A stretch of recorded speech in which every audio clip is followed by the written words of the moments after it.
Wie geht es dir heute Morgen? Und bist du das heute Morgen schon gefragt worden? Was hast du darauf geantwortet?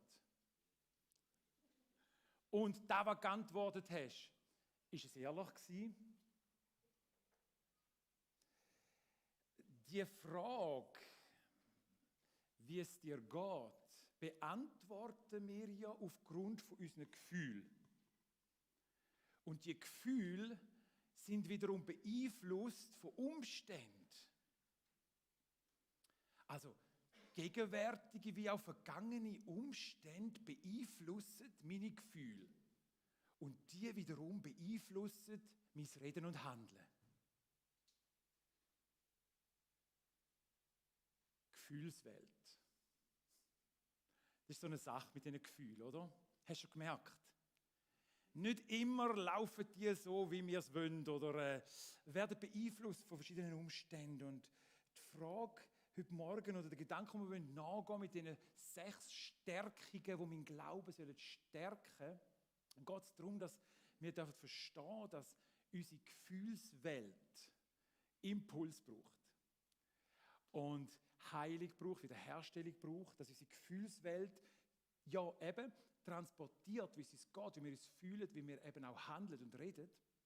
Und da Gott Dinge für uns parat hat, damit unsere Gefühlswelt stabil wird, damit sie mutig wird, damit sie funktioniert. Wenn unsere Gefühle durcheinander sind, ist oft auch unser Leben durcheinander. Hast du vielleicht schon gemerkt? Und wenn unsere Gefühle rund laufen und im Einklang sind mit dem, was wirklich ist und heil sind oder Ruhe drin ist, dann ist auch in unserem Leben Ruhe und Ordnung. Unsere Gefühle sind wichtig. Gott hat sie uns gegeben. Und sie sollen je nach Situation die richtigen Signale uns senden. Nur ist es eben so, dass unsere Gefühlswelt durch den Sündenfall, durch die Umstände von dieser Welt, in der wir leben, nicht rein und heil sind. Und darum unsere Gefühle manchmal antizyklisch arbeiten und gegen den Strich von all dem, was im Moment gerade dran ist, und wir selber überrascht sind und erschrecken über unsere Gefühle, beziehungsweise über dem, was aus unserem Gedanken und unserem Maul, unserem Reden und Handeln kommt, aufgrund von dem, was in uns im Moment gerade abläuft. Und das ist manchmal ein bisschen stressig. Und ich kann dir sagen heute Morgen, nichts kann deine Gefühlswelt so stark zum Positiven verändern, heil machen, zur Ruhe bringen, stärken, wie das Wort Gottes und seine Gegenwart in deinem Leben. Amen. Nichts hat so einen starken Einfluss, Impact auf unser Leben. Und wer sich täglich vom Gottes Wort inspirieren lässt, wird erleben, dass seine Gefühlswelt zur Ruhe kommt oder wieder aus dem Sturm, wo sie gerade drin ist, wieder zur Ruhe kommt, wieder Ordnung findet, wieder Grund findet. Und darum haben wir auch unsere 27-Tage-Challenge im Wort Gottes, wo wir täglich in diesen Impulsen unterwegs sind. Und ich hoffe, du bist täglich im Wort Gottes unterwegs. Über die App, von Bible App, von YouVersion. Wenn du eine andere Bibel lesen hast, ist das auch gut. Wichtig ist, dass du dran bist, dass du dich hineinbegibst und darfst erfahren, wie das Wort Gottes in deine Gefühlswelt hineinwirkt. Und das wiederum dein Reden und Handeln verändert. Hast du gewusst, dass du einen Hirt hast von deiner Seele? Also einer, der möchte verantwortlich sein für deine Seele, für dein ganze Innenleben, für deine Gefühlswelt, für dein Heil, für all das verantwortlich wird sein. Im 1. Petrus 2,25 heißt: denn ihr wart wie irrende Schafe. Und ein verirrtes Schaf ist ängstlich, verwirrt, ziellos, orientierungslos. Das sind auch Gefühle. Kennst du vielleicht.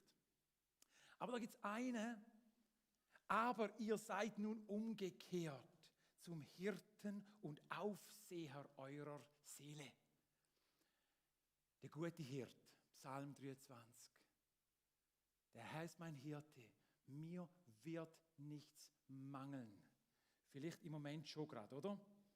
Aber das ist die Zukunftsform. Mir wird nichts mangeln. Das Ende kommt gut. Amen. Mir wird nichts mangeln. Im Moment, ja, mag es sein. Im Moment, ja, mag es dunkles Tal sein, mag alles schwierig sein und nicht klar, aber mir wird nichts mangeln. Es gibt Übersetzungen, die es erfunden haben, wir schreiben an, mir mangelt es an nichts. Da muss ich sagen, ja, aber ist auch nicht so geschrieben. David hat nicht gesagt, mir mangelt es an nichts. Mir wird nichts mangeln. Perspektive, auch wenn jetzt nicht klar ist. Und das bringt dem verwirrten, ziellosen Geschöpf Ordnung. Und da heisst, ihr seid umgekehrt. Ihr habt euch entschieden, euch einem Hirt zu unterstellen. Und Jesus sagt dann, kommt doch alle zu mir, wo ihr beladen sind und euch unter eurer Last leidet, eurem Stress. Ich will euch Ruhe geben für eure Seele. Da gibt es einen, der echt interessiert ist, dass wir zur Ruhe kommen und wir sind manchmal so stürmisch unterwegs. Und in uns werden Dinge ausgelöst. Und da müssen wir einen Ort haben. Die Psalmen sind ja wunderbare Entdeckungsfelder, um zu schauen, wie man mit dem Gefühl umgehen kann. Viele Psalmen fangen damit an, dass da eine verwirrte Seele ist. Eine ängstliche Seele, die sich ausstreckt nach Gott. Psalm 143, 3-4. Mein Geist in mir verzweifelt. Mein Herz ist im Innersten bestürzt. Hast du das schon mal erlebt? Im Innersten. Nicht einfach so ein bisschen. Psalm 31, 9-10. Sei mir gnädig, Herr, denn mir ist Angst und Bange. Hast du das Gefühl schon mal gehabt? Psalm 69, 1-2. Rette mich, Gott, denn das Wasser steht mir bis zum Hals. Kennst du das? Das Wasser steht mir bis zum Hals. Psalm 42, 11. Was betrübst du dich, meine Seele, und bist so unruhig in mir? Eine Fragestellung einmal so. Vielleicht kannst du kurz so, hey, was ist los? Was ist los, Seele? Warum bist du so unruhig? Aber im Verlauf von diesen Psalmen wendet sich ja dann die Psalmisten Gott zu und erinnern sich und werden gestärkt. Und zum Schluss kommt dann der Lobgesang. Amen. Wir haben also in den Psalmen auf der einen Seite ein ehrliches dazu stehen von Situationen, in denen Menschen innen sein können und du vielleicht auch schon drin bist oder gerade drin bist. Aber wir haben auch das Rezept, wie wir können in diesen Situationen wieder zur Kraft, wieder zur Ruhe, wieder zu Frieden und wieder zur Freude kommen. Also Psalmen, wenn du deine Gefühlswelt willst, fördern und stärken, einen guten Ort. Fährt immer dort an, wo du bist und geht dort an, wo du sollst. Amen. Nicht alle Psalmen sind so, aber ihr wisst, was ich meine. Und letzten Sonntag haben wir ja die 6 Einfallstore vom Find angeschaut. Nicht er macht die Einfallstore, aber das sind so Einfallstore-Momente, wo er uns verwutschen kann. Und die haben wir miteinander angeschaut. Angst, Zweifel, Sorge, Unvergebenheit, Sünde, Glaubensstagnation, Irrlehre. Mal die 6 haben wir miteinander angeschaut und heute möchten wir miteinander 6 Stärkungsmittel anschauen. Wie unser Glaube gestärkt wird. Und der erste ist, wie wir schon angetönt haben, und es kann nicht anders sein in einem Gottesdienst, das Wort Gottes. Das Wort Gottes. Gottes Wort ist das, was meine Gefühlswelt, meine Seele stabilisiert, heilt, befreit, zur Ruhe bringt, wieder ausrichtet, wenn der Sturm tobt. Psalm 119, 8-9. Das Gesetz des Herrn ist vollkommen und erquickt die Seele. Das Zeugnis des Herrn ist gewiss und macht die Unverständigen weise. Die Befehle des Herrn sind richtig und erfreuen das Herz. Das Gebot des Herrn ist lauter und erleuchtet die Augen. Also Gottes Wort wird da besungen und bestaunt als ein ein Indikator, nein, ein Mittel, um unsere Seele zu erfrischen, unsere Gedankenwelt auszurichten und unsere Augen zu erleuchten. Es gibt ja den Satz, die Augen sind der Spiegel von der Seele. Also man sieht meistens jemandem an, wie es geht, wenn man mit den Augen schaut. Sind sie leuchtend oder sind sie matt? Hat jemand seinen Blick erhoben oder eher gesenkt? Wie geht es da? Mega gut, mir geht es gut, danke Herr. Nicht so glaubwürdig. Man sieht es jemandem schon weitem an, wenn seine Augen strahlen. Oh, den musst du gar nicht fragen. Dem geht es anscheinend gut. Im Römer 12,2 heißt, passt euch nicht den Maßstäben dieser Welt an, sondern ändert euch durch Erneuerung eures Sinnes, damit ihr prüfen könnt, was der gute und wohlgefällige und vollkommene Willen Gottes ist. Also lasst das Wort Gottes eures Innerste, eure Gedanken erneuern, damit wir fähig sind, können zu prüfen und Situationen zu analysieren, so dass es wirklich stimmt. Und sonst ist eben da in uns manchmal so ein bisschen Wirrwarr. Und das macht es schwierig, unser Umfeld und alles auch richtig können zu bewerten. Und auch Gott zu bewerten und alles, was passiert in und um mich. Wenn du es zulässt, dass Gottes Wort dein Denken darf verändern, wirst du merken, dass deine Gefühlswelt auch beeinflusst wird und stabilisiert wird. Deine Gefühle werden die richtigen Informationen liefern und die Situation anpasst, kannst du dann handeln. Okay, nicht immer gelingt es uns. Kommt immer wieder mal genug anders, wo unsere Gefühlswelt wieder aufkochen lässt. Das ist nicht das Problem, aber das Problem ist, also das Thema ist, wie finde ich wieder zur Ruhe? Wie richte ich mich wieder aus und wie werde ich stärker in meiner Gefühlswelt? Das Zweite, wo Gott uns gibt, ist sein Geist. Der Heilige Geist, um unsere Gefühlswelt zu stabilisieren. Jesus hat gesagt, dass er den Heiligen Geist sendet, um uns in alle Wahrheit hineinzuleiten. Johannes 14.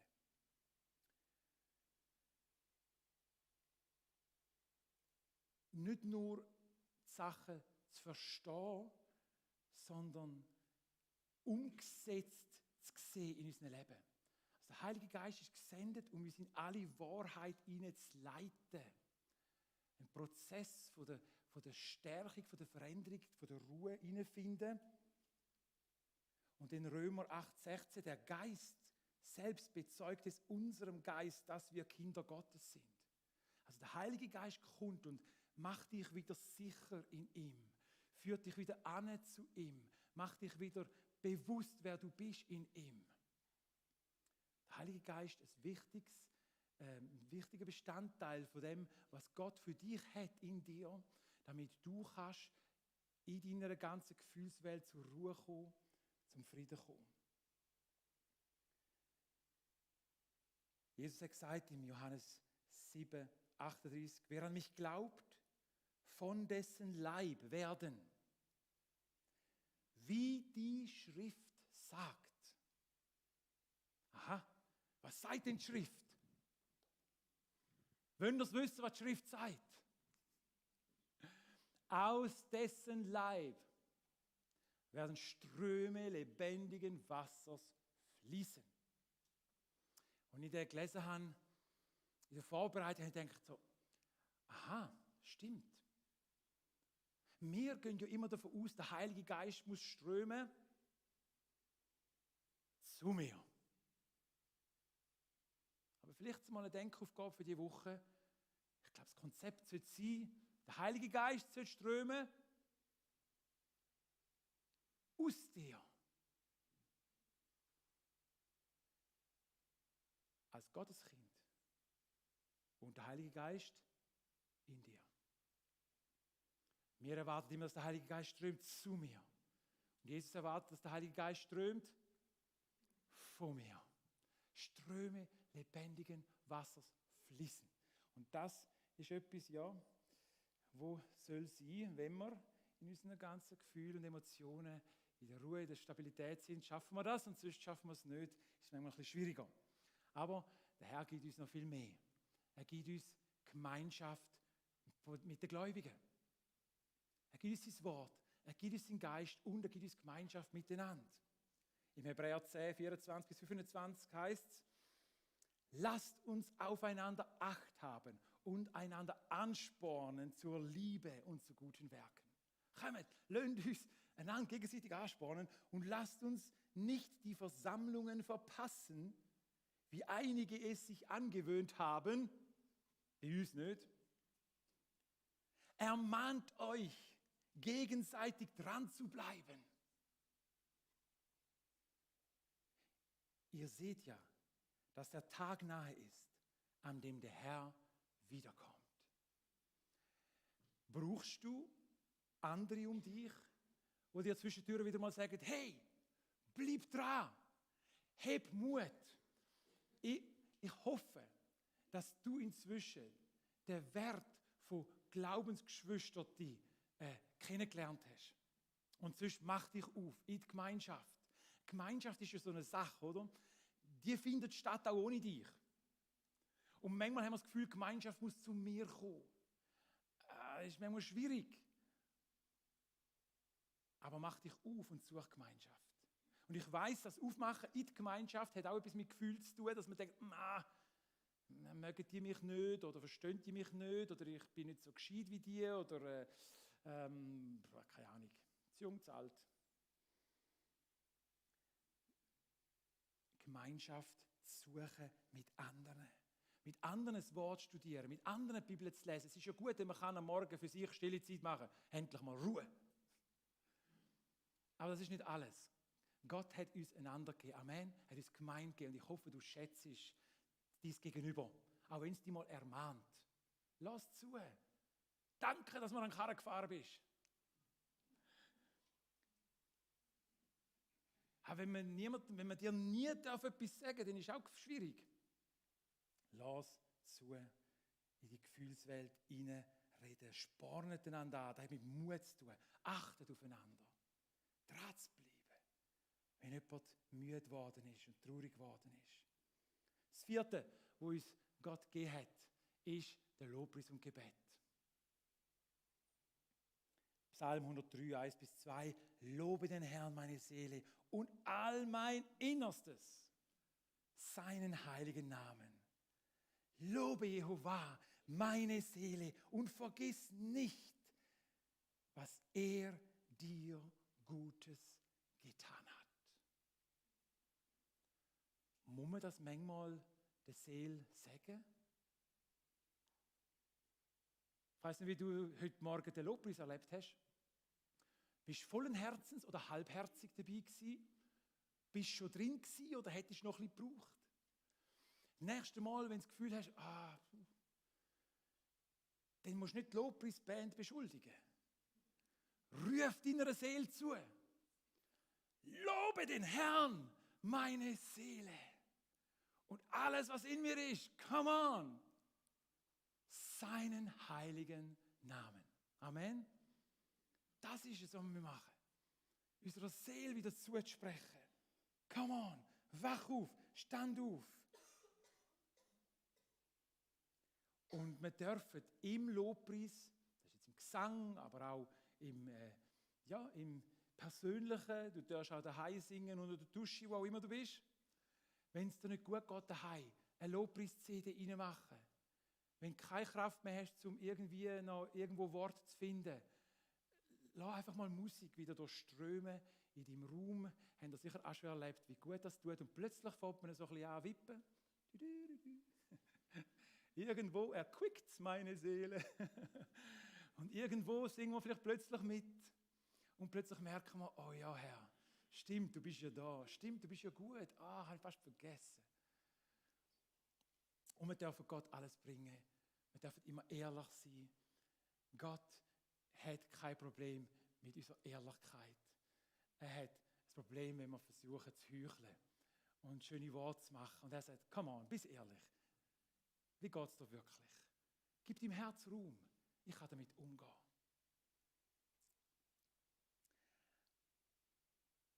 etwas habe ich schon gemerkt und vielleicht mag es ein Tipp sein für dich, aber wenn du nach der Gebetszeit in deiner Gefühlswelt, wenn du nach der Gebetszeit gleich rausgehst, wie du reingegangen bist,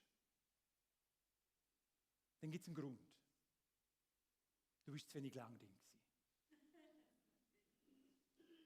Du bist zu wenig lang drin gewesen. Wisst ihr manchmal so ein Stoßgebet, Herr, verändere mich, Amen. Mir geht es total mies, gell, du schaust. Bleib, bis es besser ist. Bis der Heilige Geist durchgedrungen ist, deine Gefühle hat dürfen ansprechen. Durch sein Wort und sein Geist. Und vielleicht hast du jemanden, der nebendran noch die Hand auf die Schulter legt und sagt, come on, ich bete für dich. Und wir gehen nicht weg, bis du verändert bist, bis du wieder gestärkt bist, bis du wieder mutig bist. Denn da brauchen wir. Es gibt genug Sachen, die uns immer wieder bedrängen. Es gibt genug Sachen, die uns immer wieder aus der Bahn bringen wollen. Wir brauchen immer wieder Orientierung. Und das, was wir hier machen, der gemeinsame Lobpreis, hat eine grosse Verheißung in der Bibel. Da kann ich jetzt nicht drauf eingehen, haben wir auch schon gemacht. Gemeinsames Gebet in der Kleingruppe, in der Gemeinde, in der Zweierschaft, hat grosse Verheißung. Das Gebet eines Gerechten vermag viel. Lasst uns das nutzen. Die Gemeinschaft im Lobpreis auch. Die Gemeinschaft im Gebet, im Heiligen Geist und in seinem Wort. Und manchmal kommt alles zusammen. So wie am Sonntagmorgen. Amen. Darum kommen wir und sind immer wieder erfrischt. Am Sonntagmorgen kommt alles zusammen. Halleluja. Und da führt uns gerade zum 5. Punkt. Eine wichtige Stärkung, die Gott uns gibt, ist Buß, Umkehr. Um in deiner Gefühlswelt wieder Ordnung, Frieden, Freiheit zu schaffen. Eigene und fremde Schuld kann unsere Gefühlswelt und damit auch unser Leben und unsere Beziehungen extrem belasten. Kannst du mir das glauben? Extrem belasten. Es sind nicht immer nur die anderen die schuld, aber manchmal auch. Manchmal sind wir selber die schuld, manchmal nicht. Aber unsere Schuld und fremde Schuld, das beeinflusst ja unser Miteinander. Und warum? Weil es meine Gefühle beeinflusst hat. Weil in mir innen Unruhe da ist. Und willst du Frieden und Ruhe, tu Buß. Kehr um, vergib, befrei dich. 1. Johannes 1, 8-10. Wenn wir sagen, dass wir keine Sünde haben, so belügen wir uns selbst. Und die Wahrheit ist nicht in uns. Wenn wir aber unsere Sünden bekennen, so ist Gott treu und gerecht, dass er uns die Sünden vergibt und uns reinigt von aller Ungerechtigkeit. Ist das allenfalls eine Möglichkeit, wo Gott uns gibt, um wieder Ruhe und Frieden zu finden? Es lange ist schon, dass wir einen Nachleger haben, der uns ständig bedudelt. Und unser eigenes Gewissen hilft noch mit. Und Schuld ist immer wieder da. Was machen wir damit? Oh, das macht etwas mit unseren Gefühlen. Wird sie los? Wisst ihr, Sünde hat auch etwas mit Gefühl zu tun. Sündigen tut der Mensch wegen seiner Gefühle. Weil er Gefühlsdefizit muss kompensieren, auffüllen. Irgendwelche. Wenn du hässig bist, dann willst du jemanden töten. Da musst du einfach kompensieren, oder? Unsere Gefühlswelt sucht Kompensation, weil sie ja eben korrumpiert worden ist durch die Sünde. Ist sie verunstaltet und sie sucht, die Defizite auszufüllen. Und Sünde bietet Lösung. Bietet kurzfristige Befriedigung von deinen Gefühlen an. Das ist ganz gut, oder? Einfach so, ja. Und erst später, wenn wir den Sünde konsumiert haben, merken wir, dass das Versprechen nicht eingehalten worden ist, dass mein Gefühl noch nicht besser geht. Okay, ich kann die Dosis von der Sünde erhöhen. Das Dopamin und was gibt es noch alles? Endorphin. Alles ein bisschen in Schuss bringen durch Sünde. Damit meine Gefühle wieder ein bisschen Aber schon nach kurzer Zeit merken wir, es war eine Lüge. Die Sünde ist immer eine Lüge. Wir brauchen einen, der wirklich unsere Defizite auffüllen kann. Und das ist nur einer. Unser Gott und Jesus Herr, unser Heiland, wo all unseren Mangel mag ausfüllen. Aber die Sünde bietet uns eine kurzfristige Entspannung von dieser Herausforderung, von diesem Gefühl an. Und da dürfen wir lernen, dass wir einen besseren Weg finden. Wir wollen ja Gott nicht untreu sein. Aber wir haben einfach den Eindruck, vielleicht interessiert es Gott nicht, wie es mir geht. Und meine Gefühlswelt, was interessiert Gott meine Gefühlswelt? Ich meine, der muss die ganze Welt retten. Ich bin selber verantwortlich für meine Gefühle, also muss ich denen irgendetwas bieten. Aber nein, der Hirt von deiner Seele ist da. Wenn es mir mal wieder drunter und drüber geht, und das geht es etwa mal, dann muss ich mich erinnern, wer stillt jede Sehnsucht in mir? Wer kann mir das geben, was ich wirklich brauche? Ich bin Nachmittag wieder auf den, nicht Tanzbad, auf die andere Seite gegangen, den Hüsliberg, oben runtergeschaut und einfach mehr Zeit genommen und so erfrischt worden vom Heiligen Geist, einfach in dieser Zeit mit Gott. Und ich habe gemerkt wieder, wenn er vermag, dann mag die Sünde nicht machen. Die Sünde ist ein kurzfristiges Angebot, das nicht halt das verspricht. Gott ist eine langfristige Investition, wo alles haltet, was versprochen ist. Amen. Jedes Wort, jede Verheißung Gottes wird in Erfüllung gehen. Mir wird nichts mangeln. Und das Letzte, was Gott uns anbietet,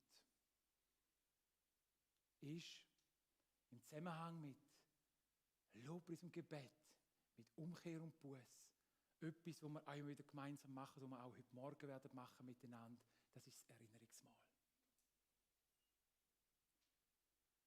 Das Abendmahl, wie man sagt. Das Erinnerungsmahl. Ich habe eine kleine Geschichte gelesen. Da ist ein Vater und ein Sohn. Und der Sohn fragt seinen Vater, Vater, wie groß ist Gott?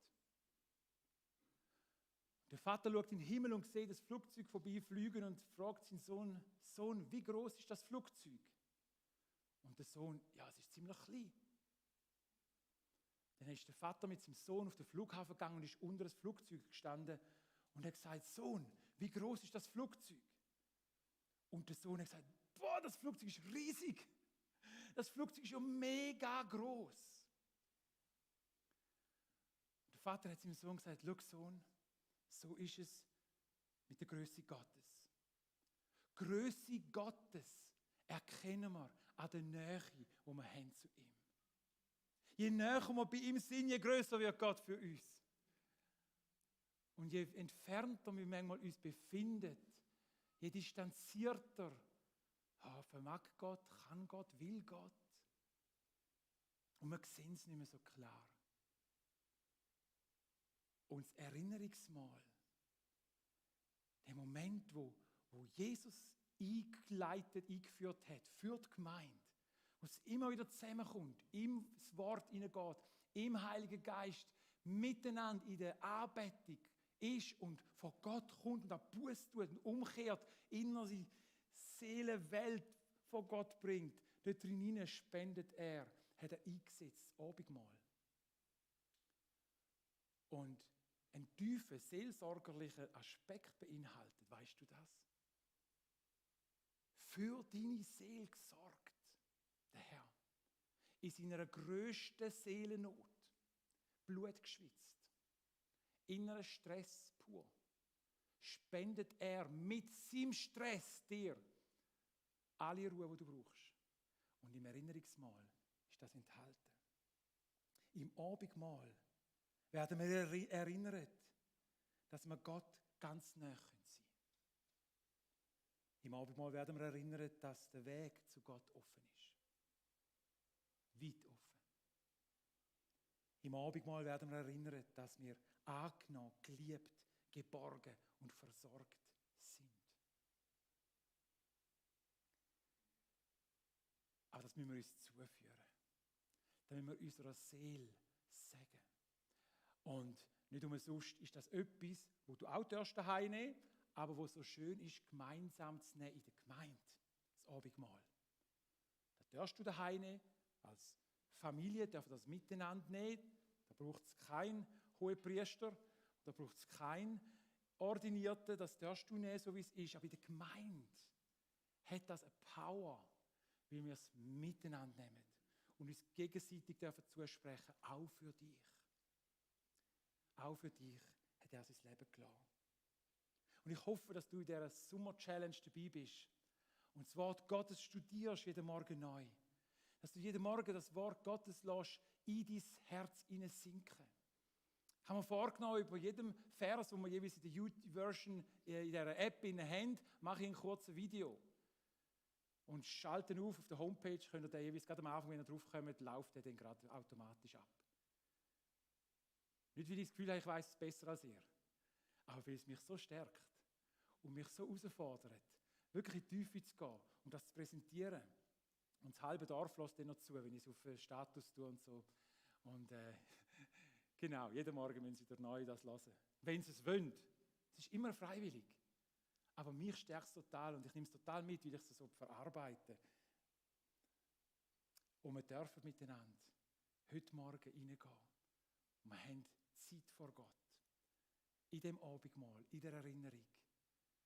Und du darfst, wenn du dafür kommst, das mit Gefühl machen. Amen. Lobpreis hat etwas mit Gefühl zu tun. Also wenn du gefühllos singst, ich weiss nicht, wie das geht. Ich kann das nicht, wenn ich da vorne singe, ich würde am liebsten rumkumpen. Ich bin ein bisschen verkabelt, darum kann ich nicht immer. Deine Seele, deine Gefühlswelt, Gott möchte dir begegnen. Und er schafft Ruhe, Frieden, Freude. Er schenkt dir Geborgenheit, Annahme, seine Liebe, sein Frieden. Ein Frieden, den nur er geben kann. Niemand in dieser Welt kannst du den finden. Achte auf deine Gefühle. Und dann führe das Richtige zu. Nicht, was die Welt uns gibt, sondern neue Inspiration vom Schöpfer, von dir, wo Rezept hat, wo wirklich verhebt. Amen. So, lasst uns aufstehen miteinander.